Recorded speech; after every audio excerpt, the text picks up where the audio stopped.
Selamat datang di RSUD Walet, Rumah Sakit Umum Daerah Walet Kabupaten Cirebon, tipe D, yang berkomitmen memberikan pelayanan kesehatan terbaik bagi masyarakat.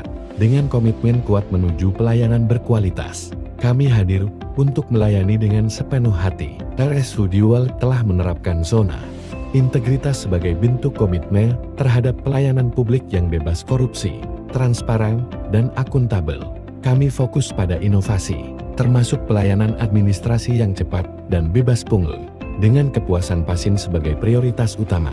Di lobi utama RSUD Walet, kami menyediakan berbagai fasilitas untuk meningkatkan kenyamanan pasien, termasuk ruang pendaftaran yang dirancang secara efisien dan dilengkapi dengan sistem LC di antrean online, sehingga memudahkan proses administrasi dan memberikan pengalaman yang lebih baik bagi para pasien.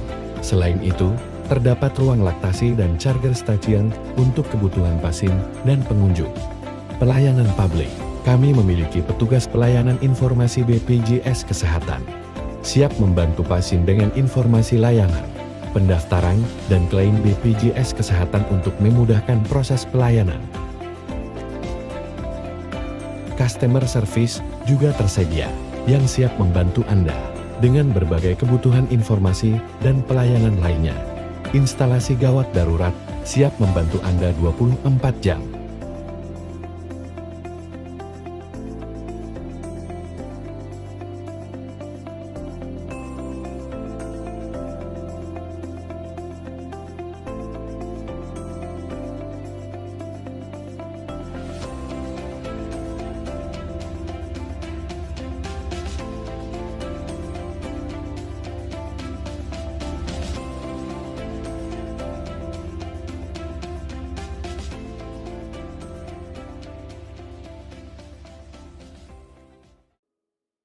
Assalamualaikum warahmatullahi wabarakatuh. Perkenalkan, nama saya Ruli Jian Fahira. Saya fisioterapis dari Rumah Sakit Umum Daerah Walet. Di sini saya akan menjelaskan tentang rencana aksi perubahan saya yang berjudul Analisis Manajemen Risiko Fisioterapi di Instalasi Rehabilitasi Medik Rumah Sakit Umum Daerah Walet Kabupaten Cirebon. Berikut profil saya. Masuk ke bab 1, pendahuluan. Fisioterapis diberi tugas, tanggung jawab, wewenang dan hak secara penuh oleh pejabat yang berwenang untuk melakukan kegiatan pelayanan fisioterapi pada unit pelayanan kesehatan. Manajemen risiko adalah suatu pendekatan proaktif untuk mengidentifikasi, menilai dan menyusun prioritas risiko dengan tujuan untuk menghilangkan atau meminimalkan dampaknya. Manajemen risiko bertujuan untuk menilai dan mengetahui kemungkinan risiko yang akan terjadi dan membuat suatu perencanaan antisipasi. Manajemen risiko terintegrasi merupakan suatu proses identifikasi daftar risiko, penyusunan prioritas risiko, melakukan analisis risiko, pengelolaan risiko dan evaluasi.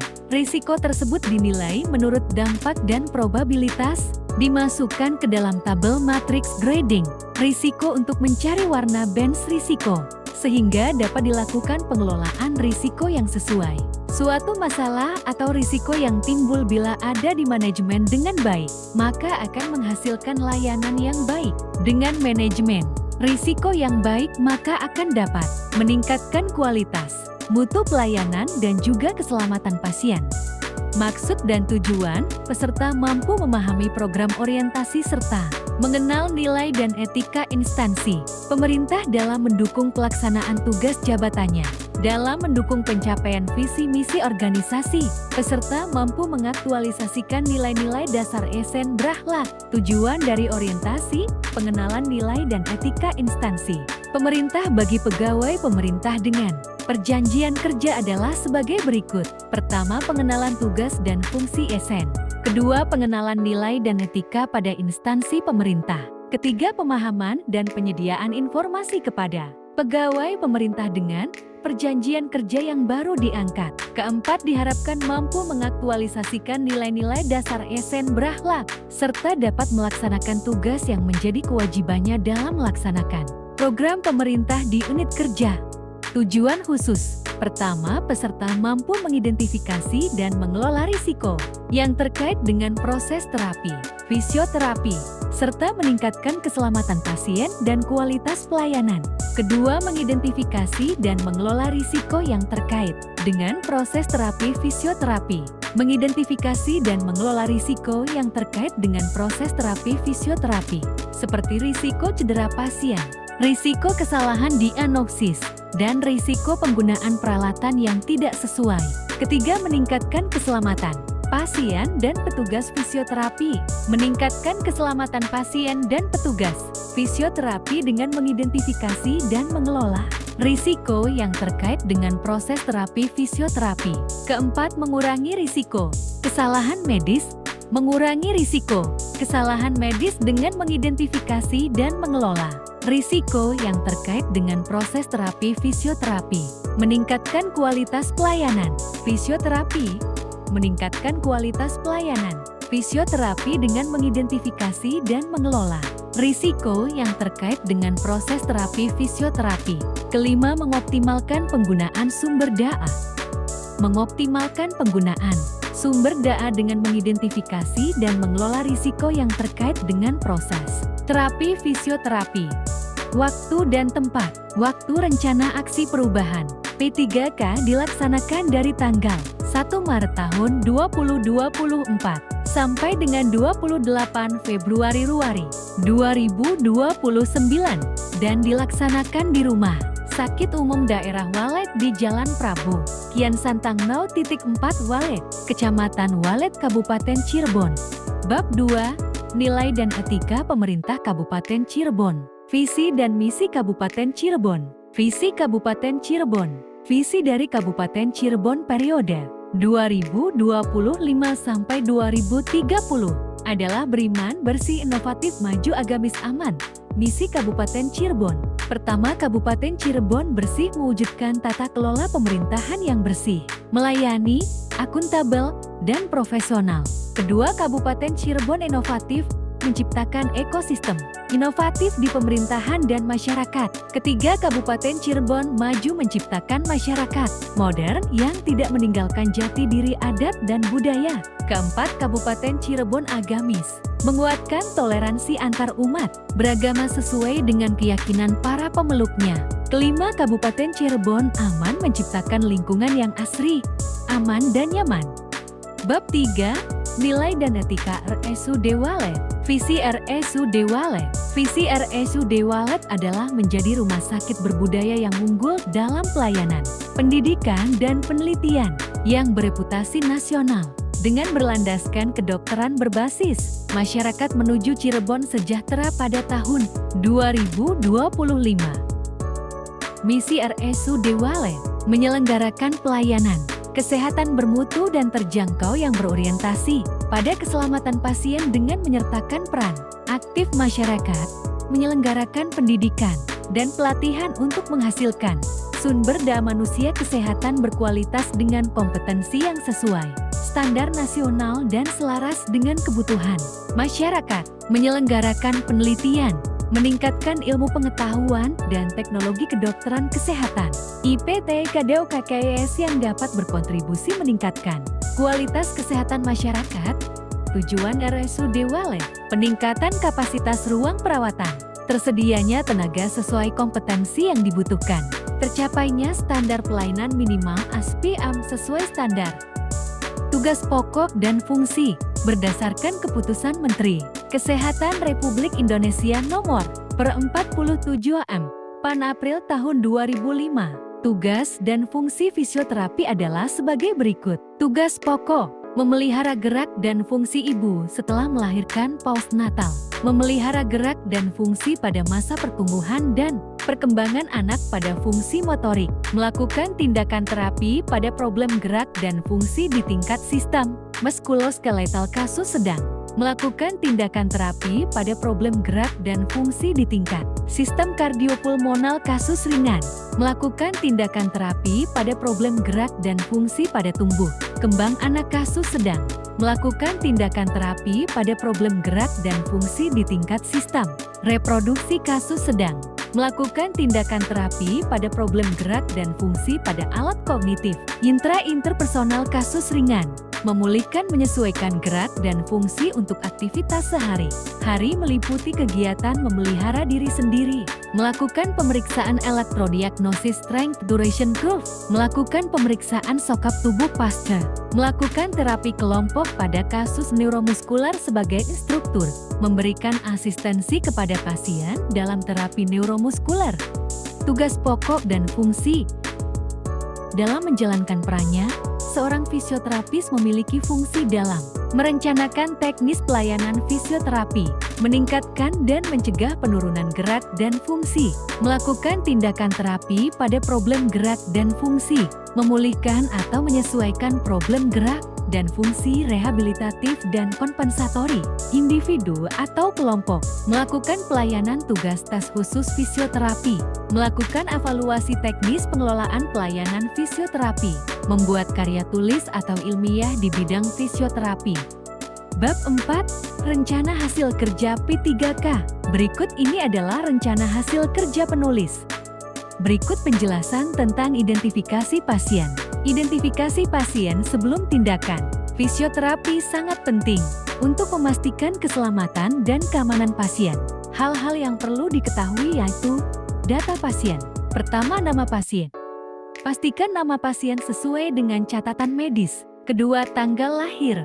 Pastikan tanggal lahir pasien sesuai dengan catatan medis. Ketiga, jenis kelamin.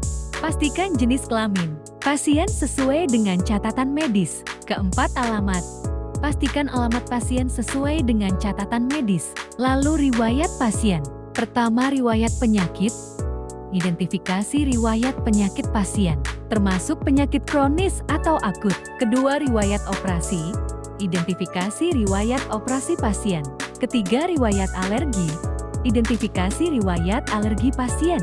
Keempat, riwayat pengobatan. Identifikasi riwayat pengobatan pasien. Dan tujuan tindakan. Tujuan tindakan.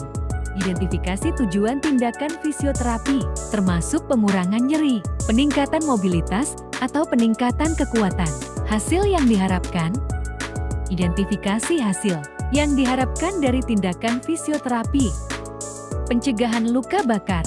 Luka bakar pada tindakan fisioterapi adalah cedera yang terjadi pada kulit atau jaringan lainnya akibat paparan suhu yang terlalu tinggi atau bahan kimia yang berbahaya.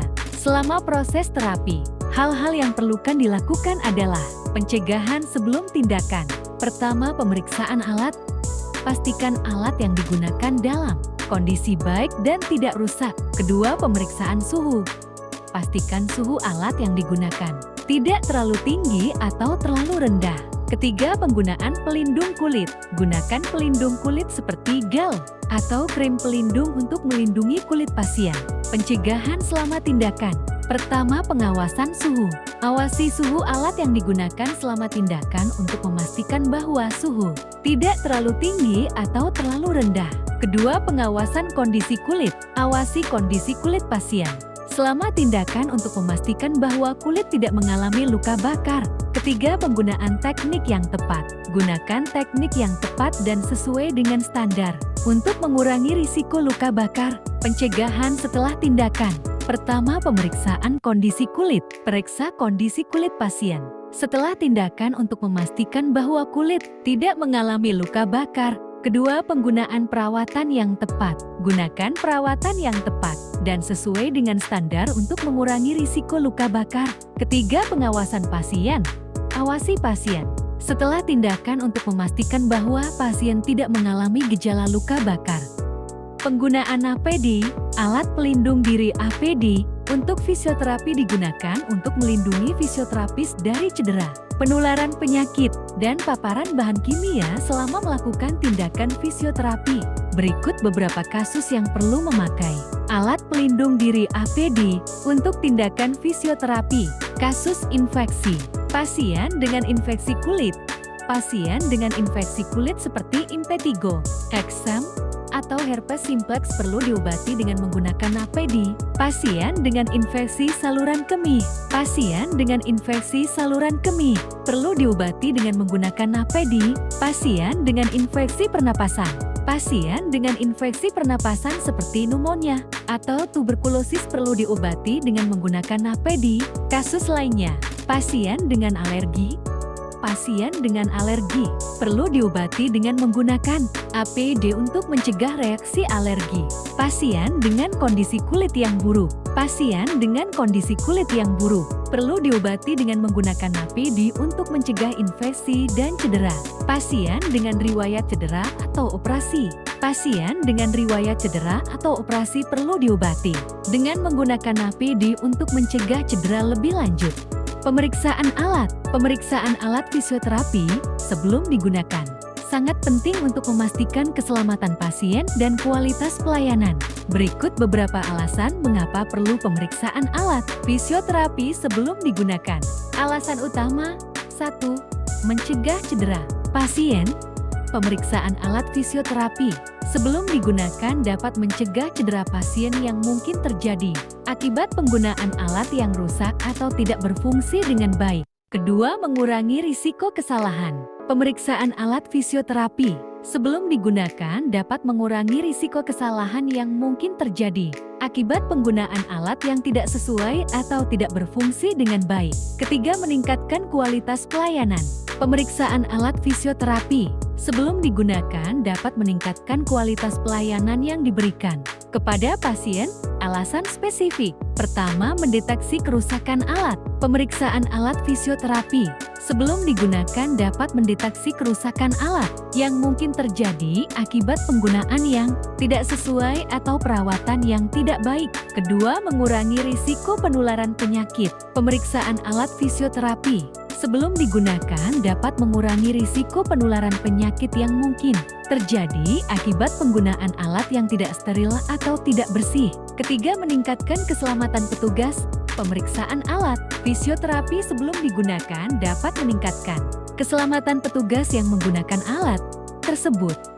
Bab 5, penutup, kesimpulan. Orientasi bagi ASN khususnya P3K di Kabupaten Cirebon selalu mengedepankan nilai dan etika di mana core value-nya adalah berakhlak, berorientasi pelayanan, akuntabel, kompeten, harmonis, loyal, adaptif, dan kolaboratif. Laporan orientasi pengenalan nilai dan etika instansi pemerintah bagi PK di wilayah Kabupaten Cirebon ini kami buat agar bisa meningkatkan koordinasi dan kerjasama di instansi masing-masing agar tercapai secara optimal. Resiko yang memiliki manajemen yang baik maka akan menghasilkan layanan yang baik. Dengan manajemen risiko yang baik maka akan dapat meningkatkan kualitas, mutu pelayanan dan juga keselamatan pasien. Saran, Badan Kepegawaian dan Pengembangan Sumber Daya Manusia BKPSDM, sebaiknya secara berkesinambungan untuk meningkatkan pelaksanaan pelatihan dan orientasi bagi P3K untuk meningkatkan kompetensi P3K. Dinas Kesehatan Kabupaten Cirebon sebaiknya terus meningkatkan pelaksanaan pelatihan bagi P3K untuk meningkatkan kompetensi P3K terutama fisioterapis bagi direktur rumah sakit untuk selalu melakukan bimbingan dan arahan kepada P3K agar bekerja dengan maksimal bagi sesama tenaga kesehatan. Kedepannya dapat menjalankan tugasnya dengan baik sesuai dengan tupoksinya masing-masing serta mengimplementasikan core value berakhlak di dalam pelayanan. Terima kasih atas perhatiannya. Semoga bermanfaat bagi kita semua ya. Sampai jumpa lagi. Wassalamualaikum warahmatullahi wabarakatuh.